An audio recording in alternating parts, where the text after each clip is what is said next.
every car can't fit in every parking space. Why? Because it doesn't have the capacity to handle that. And you will destroy the infrastructure if you try to fit somewhere where you're not supposed to, or where it's too much pressure for you to be. And that's for you and them.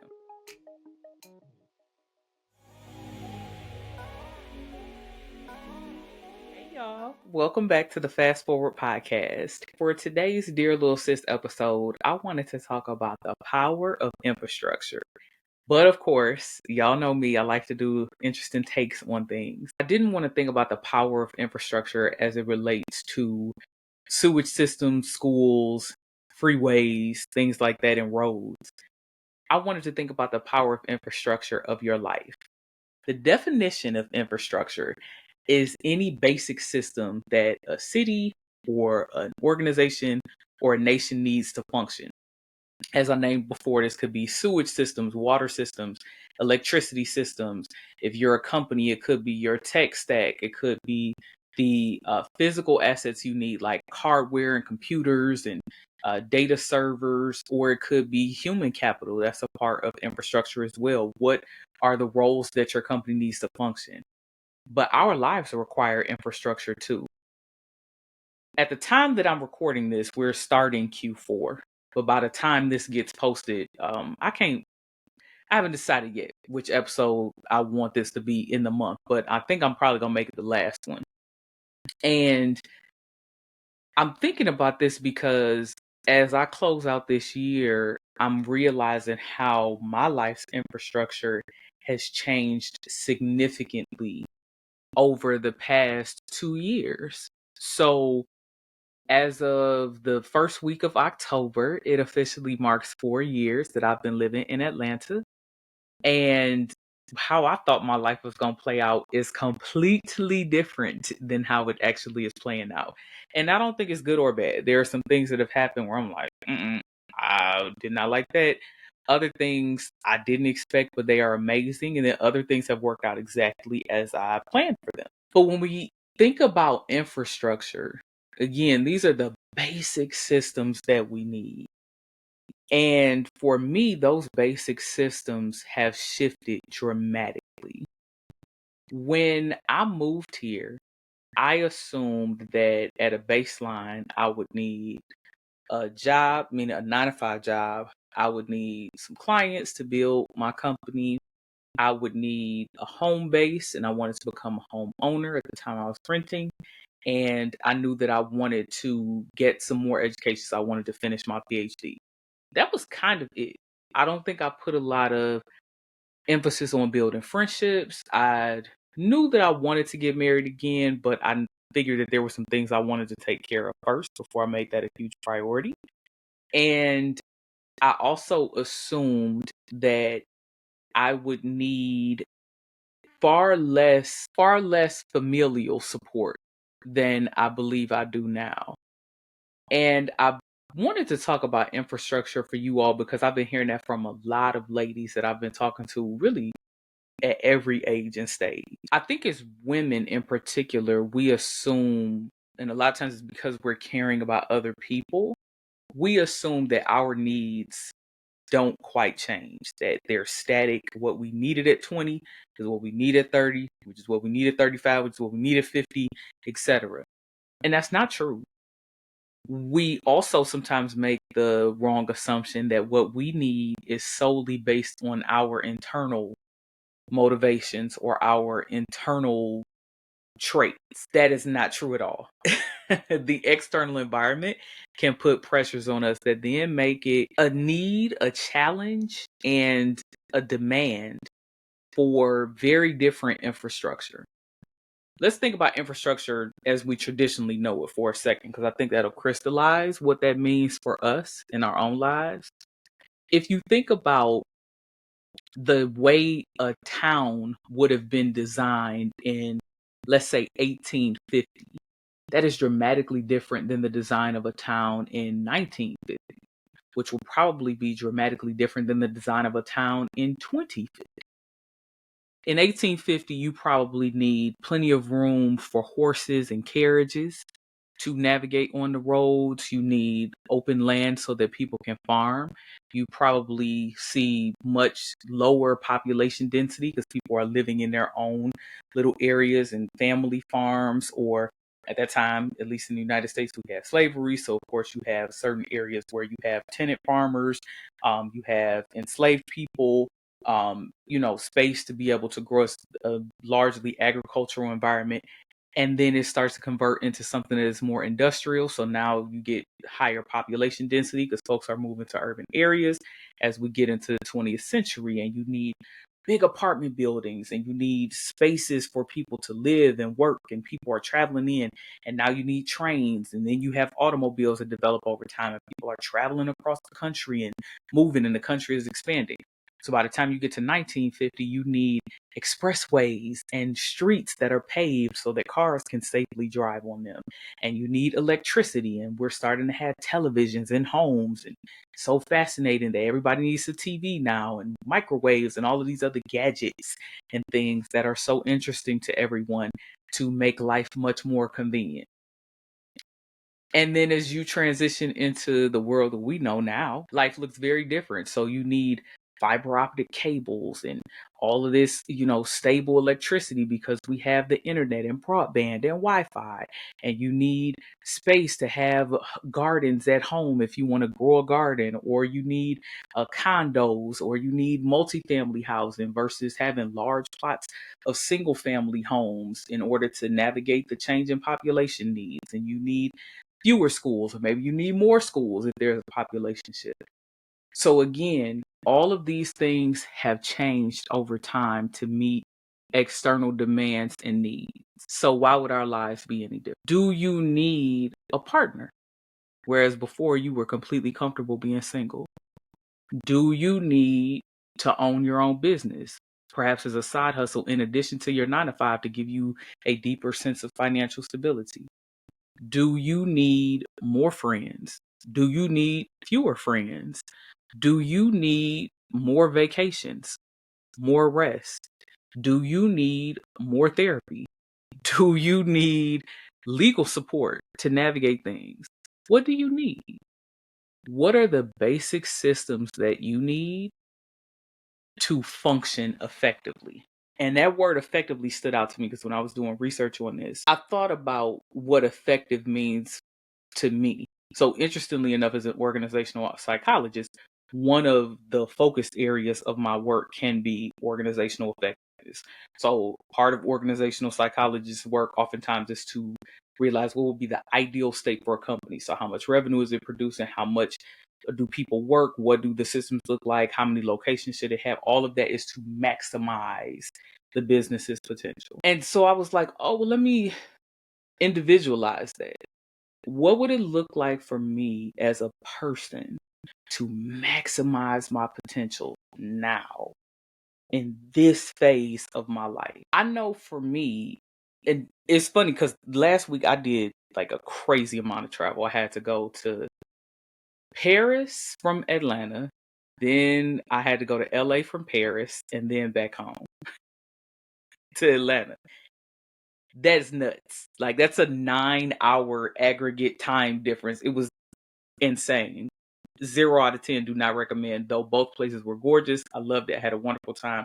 Great experiences at both of the conferences. It was just amazing. Very productive. But it was a lot. And I kind of been on this travel kick for work for a good 2 years now. And I was tired. Not just physically tired, but emotionally tired. I remember getting to the hotel in LA and I had packed an extra outfit for both Paris and LA. So, because I was supposed to get in like in the morning at each location. So I said, okay, if I want to go out in the street, walk around, do something, especially for LA, because I used to live there. So I was like, I might want to go grab ice cream, my favorite ice cream spot, if I could swing it. But I was tired. I went to sleep. And I was like, man, this ain't me. Like, I'm supposed to be enjoying it and getting ready. Or, okay, well, if I'm going to stay in the hotel room, then I could be up doing work and researching what's going on. I went to sleep. I mean, I'm like, went to bed, y'all. knocked out. And I realized, oh, I'm changing.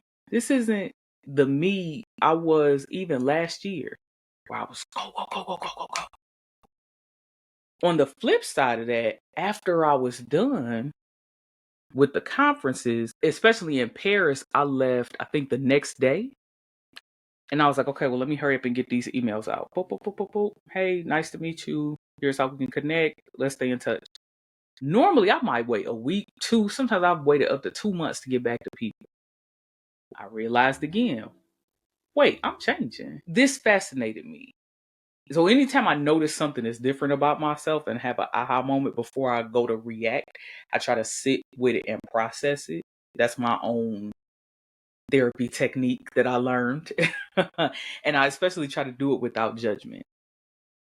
And I realized in that moment that it was less about me being seen in places. I definitely had a phase in my business where it was important to go to everything.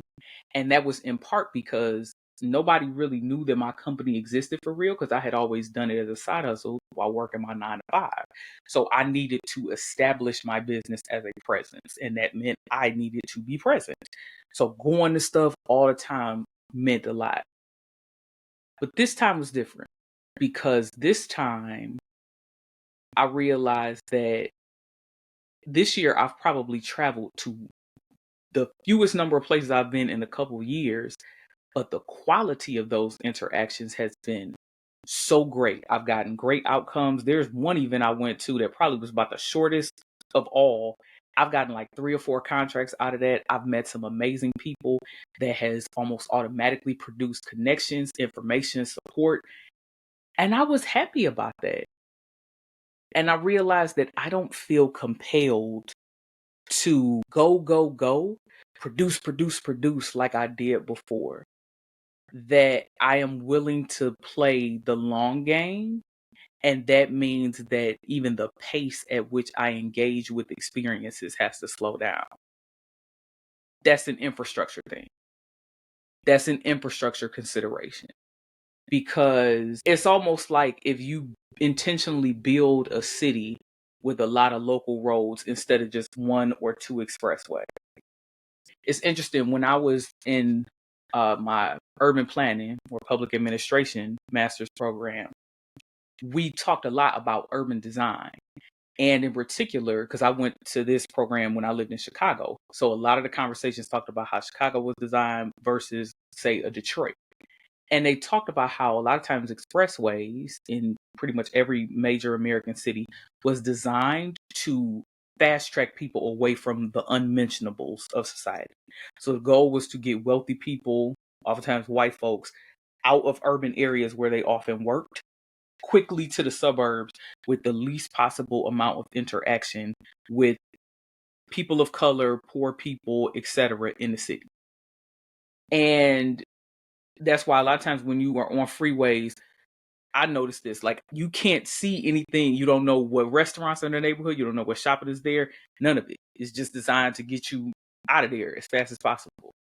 And I thought about that because, again, for the past 2 years, just been go, go, go, go, go, go, go, like nonstop expressway style living. It's always some new, constant change. But over the past, I would say about 2 months, it's almost like I've been on the local route. And I could stop and see, oh, this is so-and-so.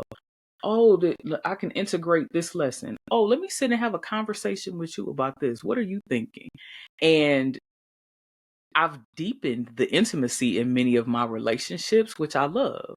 There have been quite a few people who ironically have come to Atlanta for things. Some of them I got to see in person at the event. Other times we may be caught up later over the phone or on Zoom. And we just shared ideas. And I might tell them, hey, this is what I'm thinking. This is what I noticed. You want me to send you this resource? You want me to connect you to this person?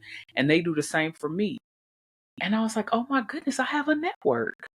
Like, I really have a network of people. I had a situation that happened this year that was quite devastating for me. But I was able, first of all, I even knew my options to navigate it.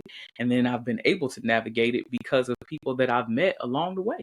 The transactions that have been involved in building the intimacy of those relationships is a level of infrastructure that I didn't want to admit that I had been craving, but I had.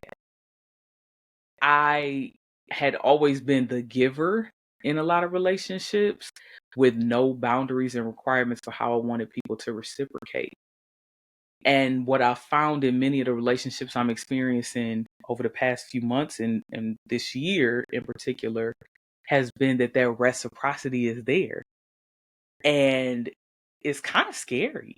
So when you think about infrastructure, infrastructure is not just what it's supposed to give to you, but you have a responsibility to infrastructure as well. Like, let's take power systems, for example. They'll put out alerts in the summertime. Hey, y'all, it's supposed to be 90 degrees for 7 days in a row. Please minimize your use of this and that. Maybe turn your air conditioners up or down or whatever so that you don't overload the system and cause a blackout for everybody. In this season, I've been having those very similar warnings for myself. How do I honor transactions? How do I honor my end of the bargain? I had a situation where I had a limited amount of money until a certain amount of time, and I owed 3 people as a business money. And I say people because these are small businesses like me. And I knew that these people were doing business with me because of me, meaning they knew me and they trusted me. And I had enough money to pay 2 of the 3 in that moment. And I'm like, man, I should probably pay the biggest bill first. And someone was like, nope, pray about it. And so I prayed about it and I sat with it. And I realized, I said, you know what? I'm going to pay the person that I've known for the least amount of time because they don't know enough about me to know that I'm going to do what I said I'm going to do, even if it's a little bit late. And I don't have enough credit with them yet to negotiate. So I need to fulfill my end of the transaction, just like I said I would now, because that builds the credit that I might need. I might not ever need it, but at least I won't blow it early in the relationship. And the other 2 people who I owed, I've known them now for some years. And so I was like, hey, look, you mad if I take care of you on such and such date? And they was like, yeah, girl, like, we don't care. And I paid the other person right then. I was like, okay, thank you, Lord. I got a solution to this.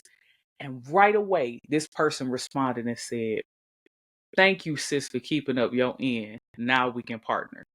And I said, oh, this person was waiting to see if I was going to play with them and the agreement to know how much closer they were willing to get to me. And that taught me a valuable lesson. It's not that I had never done that before, but the lesson crystallized in a different way. How time spent in a relationship impacts the infrastructure's strength. So when you need too many favors too early in a relationship, when you overload a system too early in the design, too early in the launch, you can cause a blackout in that relationship. And sometimes that can cause irreparable damage. How do you responsibly manage your infrastructure so that you don't overload the system and black it out? The second thing I've been peeping. I told y'all it's a lot. It's been a lot going on. Well, technically, this is the third because the first aha moment was that quality over quantity. Then the second one is managing transactions to avoid overloading the system. The third would be recognizing the critical gaps. A good example of this would be, we take public sewage systems for granted now. And believe me, I'm going somewhere with this. Because we so used to being able to just flush the toilet, right? Drink decent water for the most part, because there are some cities who be struggling with that sometimes. That we don't realize that there was a time within at least the last 100 years where that was not the case for everybody. That was a critical aspect of being able to address public health concerns. Some of this I know because I used to work for the Department of Health in New York City. Shout out to DOHMH. And so as a part of that, we learned a lot about the history of how DOHMH came into being and prominence and things like that. And so we learned about how most of the plagues of the 14th through the 19th century were caused by a lack of public sewage standards. That you're mixing drinking water with sewage water, or it's not, being cleaned properly, that you don't have appropriate trash systems, that animals are allowed to, use the bathroom, do their business in the same place where people are getting water to bathe. I mean, just crazy stuff. Again, stuff that we take for granted now. But there had to be a public outcry, a push, and sometimes push back from politicians to get these standards, again, for things that we take for granted. In my own life, I'm realizing how I take for granted critical needs. I probably mentioned a couple times I was married like for a hot second in my 20s, and that was a hot mess. So when I got divorced, though, I knew right away I wanted to get married again, and I started dating like immediately. But then it quickly became clear, like, girl, you got some stuff going on. And I relocated. So I didn't want to get into anything serious because I knew even after I relocated, I might relocate again. I had all of this stuff lingering that I knew I needed to heal. The divorce brought up a whole bunch of childhood trauma and then resurfaced a whole bunch of very painful memories. So I needed to take a little break. So I kind of went in and out of dating, to be honest, for most of my 30s. But I always knew, okay, I want to get married again. But I would say last year, no, correct that. Really, since 2022, I've known, okay, it's time to get married. And it started at first, honestly, as a business decision, because I realized, especially as I got more involved with women's business advocacy groups, that it just is not, I don't want to put this to be diplomatic. It's a nice to have to be married in those environments. That's all I'm going to say about that. And I was like, you know what? Me being single was just not the thing. I probably should get married. Now, this is the first time I felt an internal pressure to do this in a few years. I also realized that I wanted a partner because I was having a great time, making great money, doing great things. And I would go travel to these places. And I was like, dang, I wish I had a boo to like celebrate with. I was getting these great contracts, making all of these great moves of progress. And I was like, man, I wish I had my person to celebrate with. And then my business took a downturn. And I was like, you know what? Even if I didn't have the financial support of a partner, which would be nice, like at least I would have a thinking partner. That thought partnership would mean a lot, to just bounce an idea off of, hear them be like, nah, babe, that don't make any sense. Girl, what you talking about? Nah, do this instead. Or I know this person, go talk to them. They could tell you this. And I was like, oh, that would be so helpful to have a partner to navigate this change with. I realized how uncomfortable I was with the idea of needing someone, that I was totally okay with being needed. And I was very clear on how I wanted to be to my partner. But I was very uncomfortable with thinking about all the ways that I might need them to show up for me. And that was an inflection point. Because what I realized is that, number one, in partnership, there has to be that reciprocity. And that reciprocity is built on transactions. I know that someone is reciprocating to me because I need something from them. They give it. They need something from me, and I give it to them. That's it. This is not theoretical. This is applied. It's happening in real life. And I realized that the type of partner that I wanted, that is kind and generous and thoughtful, because that's what I am as well, that they wouldn't, first of all, wouldn't balk at wanting to support me like I support them, but also that they would expect that I would have needs too, because I expect them to have needs. And that for me was a clear critical need, but also a clear critical gap in my infrastructure. That if I had not set up the level of emotional vulnerability that I expected from my partner and myself, that I would then be creating the same type of dysfunctional relationships that I've experienced.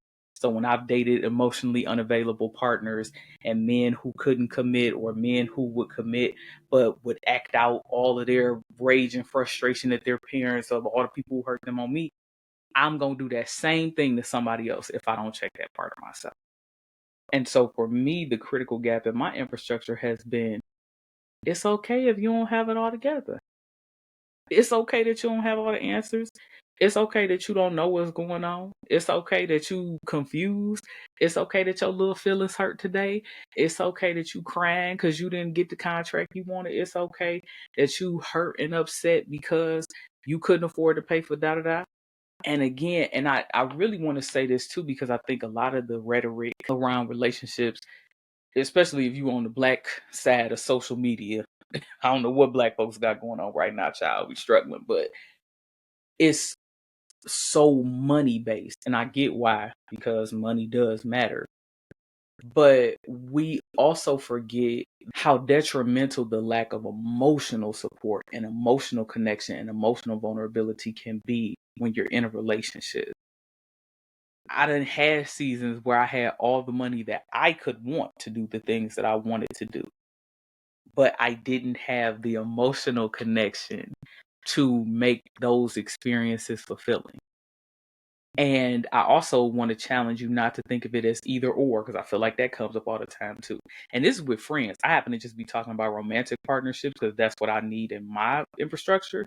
But this could be for friends, this could be for colleagues, this could be for any number of things. You have to be clear about the value add, both that you'll give and that you want to get. I want to be a partner, and I have been a partner who is willing to go the distance with people. So of course I will want that in return. And if I'm seeking to find my energetic, my intellectual, my spiritual, my emotional match, they gonna expect that too. Why am I your partner if you quote unquote got it all together? That doesn't make sense. Why do you need me? You self-sufficient on your own. So if I would want someone who I can clearly see how I can fit into their vision and support and help them, guess what? They're going to be looking to build with me too. And they're going to know what my gaps are as well. So I got to take the S off my chest. I got to put my shield down a little bit and be vulnerable. And that's okay. If you think about infrastructure, you could think of it from four different levels. So the four levels would be emotional infrastructure, cognitive or intellectual infrastructure, physical infrastructure, and then spiritual infrastructure. So those would be some good baselines. And then if you wanted to add on a fifth one, you could think about financial infrastructure. Those five, I think, will give you a pretty good baseline to assess where you are.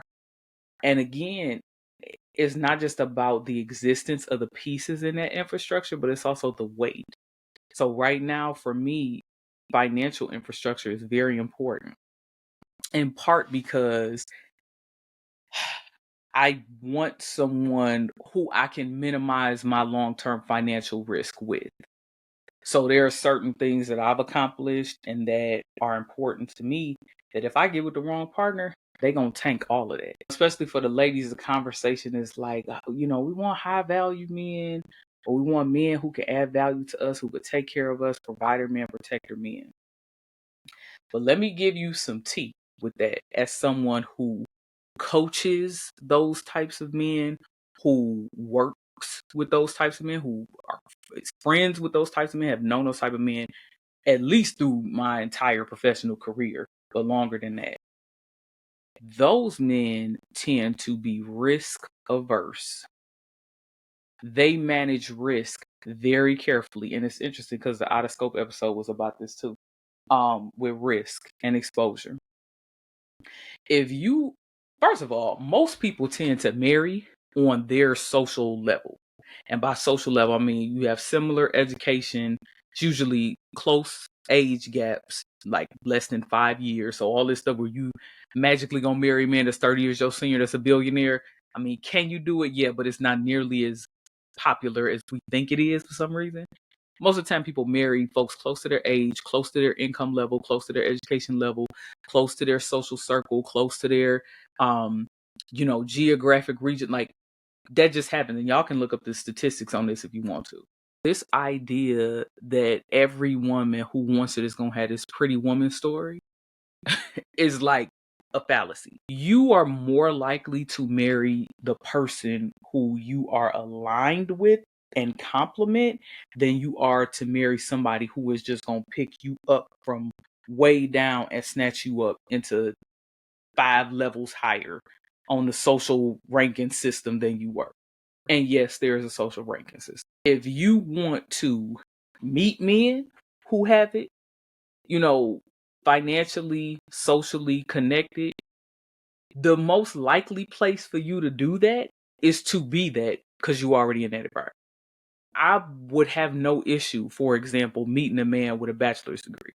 Because I had a bachelor's degree for like going on 20 years. I probably wouldn't have a problem meeting a man with a master's degree at this point, maybe even a PhD. Why? Because I have similar education levels. So I'm seeing those men in school. I'm seeing those men in places. We in similar professional associations, etc. I probably would not meet a man, for example, that is a longshoreman or who is a mechanic or a plumber, because a lot of the environments that I'm in now, they are not blue collar environments. Now, if I was back home in Detroit or probably still living even in Chicago or somewhere in the Midwest, probably. Because number one, those industries are probably a higher percentage of the workforce. And where I would probably end up living, a lot of those men live in there. So physical, geographic proximity matters as well. I don't know no billionaires like that to be dating them. So I am probably not going to date no billionaire. I could see myself dating a millionaire because I be around millionaires, right? A lot of times they like the millionaire next door type because the type of environments I'm in, the type of work that I do, etc. It makes for that. The point I'm trying to say is that if you want to find your match, be your match. That's infrastructure too. Think about it's a good example. Certain roads, 18-wheeler trucks can't drive on. Like there are streets where they'll tell you, such and such axle, such and such pounds, weights, you got to go down this other street. You need to turn off here because you can't go down this road. If you got a double-decker bus or one of those double buses, you can't go down certain streets. Every car can't fit in every parking space. Why? Because it doesn't have the capacity to handle that. And you will destroy the infrastructure if you try to fit somewhere where you're not supposed to, or where it's too much pressure for you to be. And that's for you and them. Now, what does this mean? Does this mean that you're not good enough to get? No. What I'm saying is that every environment has social requirements. When we talk about that risk analysis, you have to think about what are the requirements and norms for my social group, for my professional status, for even my hobbies, and am I willing to take a risk with someone who might not be a match for that? And this is real. Like I couldn't see myself being an entertainer or like an athlete's girlfriend. The types of things, the places you go, to social requirements, that's just not really a fit for who I am. Similarly, I couldn't see myself with like a street dude, right? At this point in my life. I think at a certain point I thought I could, child. I don't know what that was. But anyway, that was another lifetime. But that type of risk is just not cool to me because I have too much that I have going on that any wrong move he make, that's going to put all my stuff in jeopardy. I can't afford to absorb that type of risk. And men are making those same choices too. We have conversations about, well, what's the number of kids you have? How many dads do your kids have? Are they in the kids' lives? What's your career? Do you have a job? Do you have skills? What's your health status? Are you in treatment for it? Do you know? Are you, willing to go into treatment? Are you going to therapy? Are you going to school? Are you pursuing higher education? Do you have a certain skill set? How stable is your career? What's your credit score? All of that is risk management. And honestly, we can't get mad at people for managing their risk. Period. That's a part of infrastructure too. Because if you bring in all of this weight That would be like an 18-wheeler truck driving down a little side street of cobblestone roads. You're going to tear that street up. And the cost of trying to fix that street, it would make it way not worth it. In this conversation about infrastructure, I want you to be very thoughtful about, again, what do you need in your infrastructure right now? Because it might be different than what you thought before. And thinking about, let's say, 5 areas again: financial, emotional, intellectual, or cognitive, and then physical and spiritual. Those are the 5 areas. And then I want you to do a risk analysis. What would be a worth it risk, and what would be a risk that could tank your whole situation, and all the little things in between. And from there, think about the relationships and the choices that you need to make. Let me know down in the comments what you find in your risk analysis. And of course, be sure to like, share, and subscribe. I'm going to catch y'all in the next one. I'm looking forward to it. See y'all.